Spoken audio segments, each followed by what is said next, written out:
বলিউডের জনপ্রিয় অভিনেত্রী মাধুরী দীক্ষিত অভিনয়ের পাশাপাশি আবাসন ব্যবসার সঙ্গেও জড়িত। সম্প্রতি চলতি বছরের মার্চ মাসে মুম্বাইয়ের লোয়ার প্যারেলের ওয়ান লোধা প্যালেসে 731 বর্গফুটের একটি অফিস 5 বছরের জন্য লিজ নিয়েছেন তিনি।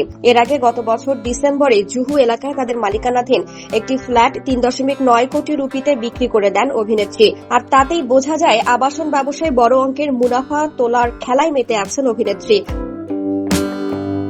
রিয়েল এস্টেট অ্যানালিটিক্স সংস্থা CRE ম্যাট্রিক্সের তথ্য অনুযায়ী প্রায় 18 বছর আগে মুম্বাইয়ের পশ্চিম আন্ধেরিতে 52.5 লাখ রুপির 1594.24 বর্গফুটের একটি অফিস কিনেছিলেন মাধুরী দীক্ষিত। সুবিশাল সেই অফিসের সঙ্গে রয়েছে 3টি গাড়ি পার্কিং এর সুবিধাও। এতদিন পর সেই সম্পত্তিটি কয়েক গুণ বেশি দামে কিনে নিয়েছেন frames production company private limited. আর তাতেই মোটা অঙ্কের মুনাফা অর্জন করেন অভিনেত্রী। গণমাধ্যমের সূত্রে জানা গেছে, সম্পত্তি হাত বদলের হস্তান্তর প্রক্রিয়া সম্পন্ন করতে প্রায় 30 লাখ রুপির স্ট্যাম্প ডিউটি পরিশোধ করা হয়েছে।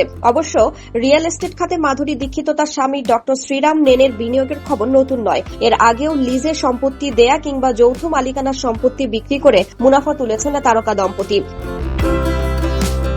বলিউডের ধাক ধাক গার্ল খ্যাত অভিনেত্রী মাধুরী দীক্ষিত অভিনীত মা বেহেন সিনেমাটি চলতি বছরের জুনে ওটিটি প্ল্যাটফর্ম নেটফ্লিক্সে মুক্তি পায়। সমালোচক মহলে সিনেমাটি প্রশংসিত হলেও বক্স অফিসে প্রত্যাশিত সাফল্য পায়নি।